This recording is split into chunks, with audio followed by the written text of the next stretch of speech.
Assalamualaikum warahmatullahi wabarakatuh. Para mahasiswa sekalian, selamat berjumpa kembali dalam pembelajaran online pada mata kuliah media pembelajaran. Pada kali ini kita akan masuk pada bagian yang kedua, pembahasan mengenai konsep dari media pembelajaran. Kali ini kita akan bahas beberapa subtopik yang sangat penting. Yang pertama adalah bagaimana kriteria dalam memilih media. Kemudian apa saja prinsip-prinsip dalam pengembangan sebuah media pembelajaran. Dan yang ketiga, bagaimana prosedur dalam pengembangan media pembelajaran tersebut. Nah, seperti yang sudah dijelaskan pada pertemuan 1, bahwa media pembelajaran memiliki berbagai macam jenis, berbagai macam varian, ya, dan kita bisa mengkelompokkannya ke dalam 2 varian besar. Yang pertama adalah media kelompok konvensional, dan yang kedua adalah media dengan kelompok digital. Media konvensional yang dimaksud di sini adalah media yang baik itu dalam bahannya, alatnya, cara menggunakannya, dan juga cara memeliharanya itu tidak berhubungan, tidak bergantung pada elektrik, atau listrik juga tidak membutuhkan koneksi internet. Sedangkan media digital sebaliknya, dia sangat bergantung pada media elektrik, bergantung pada akses internet, juga membutuhkan tentu saja akses listrik gitu ya, untuk bisa mengoperasikan, menghidupkan alat-alat media-media tersebut. Oleh karena itu, dalam berbagai macam rujukan disebut bahwa media konvensional itu juga disebut dengan simple media. Sedangkan media digital yang berbasis ICT ini disebut juga dengan media kompleks media. Nah, oleh karena itu, dari 2 jenis ini, pertanyaannya adalah mana media yang paling baik, paling bagus untuk saat ini.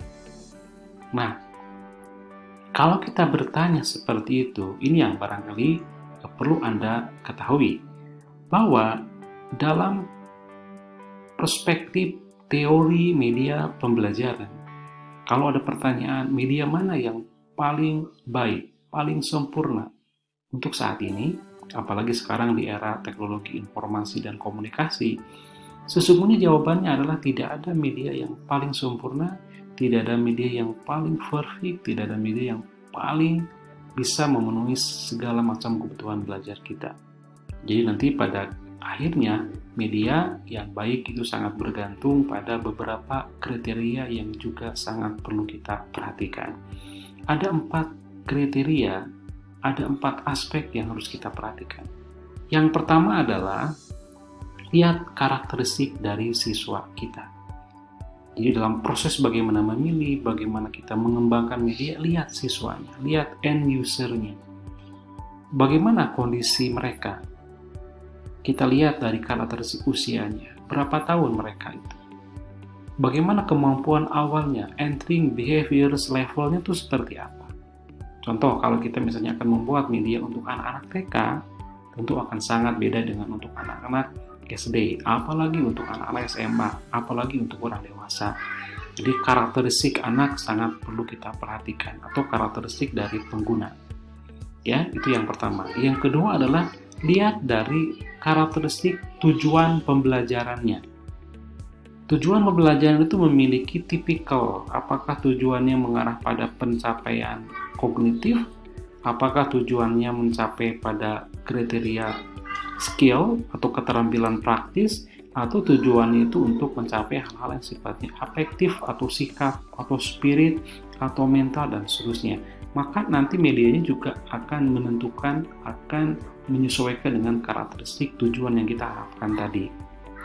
Contoh misalnya, kalau kita misalnya mengajarkan bagaimana anak bisa memproduksi sebuah software dengan menggunakan komputer tertentu, maka tentu keberadaan dari tujuan tadi, bagaimana supaya mereka terampil dan buktikan dengan produk, tidak mungkin kita hanya menggunakan media-media yang tidak mengarahkan pada mereka untuk praktek. Oleh karena itu, maka medianya harus sesuai, ya. Yang ketiga, yang juga sangat penting adalah lihat karakteristik dari materinya, dari kontennya. Sebetulnya ini satu rangkaian dengan tujuan. Kalau tujuannya itu bersifat kognitif, maka materinya pun juga bersifat materi-materi yang sifatnya konseptual. Kalau misalnya tujuannya mengarah pada kemampuan yang sifatnya aplikatif, maka materinya pun juga materi-materi yang sifatnya penerapan, aplikatif. Bahkan mereka harus kita arahkan pada penguasaan secara penuh, sehingga dibuktikan dengan performance dan dibuktikan juga dengan produk yang dihasilkannya. Yang keempat, ini berkaitan dengan ketersediaan fasilitas pendukung. Artinya apa? Artinya bahwa media yang kita rancang, media yang kita pilih juga harus perhatikan apakah di lokasi tempat kita belajar, tempat kita menggunakan media tersebut, fasilitasnya tersedia atau tidak. Contoh, kalau kita menggunakan simple media, tentu ini tidak terlalu mempersyaratkan adanya kebutuhan listrik. Tapi apabila kita mendesain media pembelajaran yang kompleks, yang digital, bahkan menggunakan akses internet, tidak mungkin itu tidak tersedia. Jadi kalau kita misalnya akan mengajar di lokasi di mana situasi pembelajarannya ada di daerah yang tertinggal, misalnya contoh yang di situ bahkan tidak ada listrik sama sekali, kita nggak mungkin menggunakan media elektronik. Lebih baik kita fokus pada pemanfaatan media yang alami atau media yang simple. Jadi itu. Jadi kesimpulannya adalah ya bahwa tidak ada media yang paling sempurna untuk semua siswa, tujuan dan segala situasi. Yang ada adalah media yang relevan dan juga mendukung terhadap 4 aspek: karakteristik siswa, tujuan, karakteristik materi, dan juga ketersediaan fasilitas pendukungnya. Baik, kita lanjutkan. Dalam kita membuat media pembelajaran, apa yang harus kita perhatikan? Nah, saya coba meramu ada kurang lebih 8 kriteria atau prinsip dalam pengembangan sebuah media pembelajaran. Ini sebenarnya berlaku untuk berbagai macam media.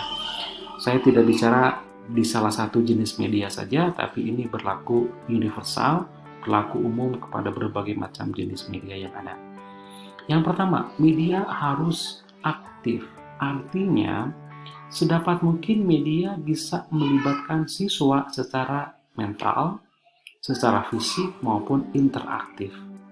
Media yang bagus itu harus tetap mengutamakan aktivitas dari siswanya. Jadi artinya siswa nggak bisa hanya cukup melihat saja, medianya hanya showing gitu ya. Siswa hanya cukup mendengar dan juga melihat saja tanpa ada keterlibatan. Artinya coba sedapat mungkin, kalaupun kita menggunakan media yang berdurasi, ya sebaiknya guru ada menggunakan movie control, kapan dia harus pause, kapan dia harus melanjutkan, kapan dia harus menjelaskan, dan kapan melibatkan siswa dengan misalnya interaktif, tanya jawab, dan seterusnya. Yang kedua adalah penggunaan atau keterlibatan dari pemilihan warna atau colors ya. Banyak warna ya yang bisa kita pilih. Akan tetapi warna pun juga ada kaidahnya ya. Kaidah yang paling utama dalam penggunaan warna adalah gunakan warna yang berdekatan. Gunakan warna yang gradien, yang bergradasi. Artinya kita tidak khawatir dengan menggunakan banyak warna, silakan saja. Mau 3, mau 4 boleh, tetapi bagaimana warna itu harus harmonis. Misalnya contoh, kalau warna misalnya kuning ya dengan hijau. Atau mungkin kuning tua dengan kuning muda, bahkan dengan kuning yang lebih muda. Dekat dengan warna lain, kuning adalah dengan misalnya warna hijau. Jangan sampai kita memadukan misalnya warna biru dengan warna merah. Nah ini adalah warna yang bertolak belakang. Jadi silakan gunakan warna secara harmonis. Tipsnya adalah gunakan warna yang gradasi. Yang berikutnya adalah, yang ketiga adalah ini prinsip try on. Bagaimana media dapat dicobakan oleh siswa, tidak hanya didemonstrasikan oleh guru saja. Oleh karena itu, media yang baik itu harus dibuat, disediakan dengan sejumlah siswa. Idealnya seperti itu. Kalaupun tidak, media tersebut bisa dibuat dengan beberapa kelompok, sehingga siswa dikelompokkan dan mereka bisa menggunakan media itu tersebut di dalam kelompoknya. Artinya bisa dicobakan, bisa digunakan tidak hanya oleh guru tetapi oleh siswa. Yang berikutnya juga penting adalah harus aman. harus secure. Jangan sampai media itu misalnya bisa membahayakan dari siswanya. Jangan sampai media tersebut misalnya membuat siswa jadi terluka. Itu jangan sampai terjadi ya. Makanya harus aman. Apalagi di anak-anak TK mereka suka menggigit. Gigit media itu harus kita hindari. Yang penting juga media harus joyful learning, harus menarik, harus membuat siswa menyenangkan. Sedapat mungkin poin yang keenam harus really, harus sesuai dengan kenyataan, harus kontekstual. Yang ketujuh harus brave, media harus disesuaikan dengan situasi yang bisa sesuai dengan kondisi di mana bisa menantang diri siswa untuk belajar.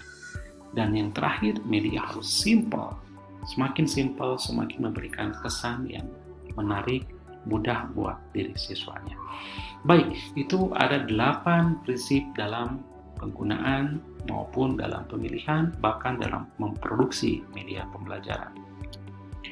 Berikutnya adalah bagaimana proses produksi sebuah media pembelajaran. Kita kelompokkan ke dalam 3 kelompok besar. Pertama adalah pra-produksi, tahap kedua adalah produksi, tahap ketiga adalah pasca produksi. Masing-masing punya kegiatan yang terperinci. Untuk pra-produksi ada kurang lebih 7 langkah. 1. Membuat garis besar program media atau GBPM.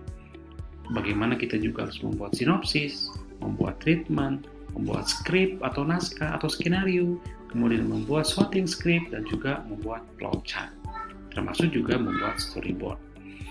Di dalam kegiatan produksi, aktivitas yang biasa dilakukan diantaranya adalah hunting foto, shooting video, rekaman suara atau voice over, pembuatan desain grafik, pemrograman melalui komputer, editing hasil produksi. Kemudian dalam pasca produksi, ini tahap akhir adalah biasanya ada kegiatan review terhadap aspek substansi isi, try out fitur yang tersedia, review aspek kemediaan, review aspek kaidah bahasa, testing software, uji coba kepada user, dan juga revisi serta diseminasi.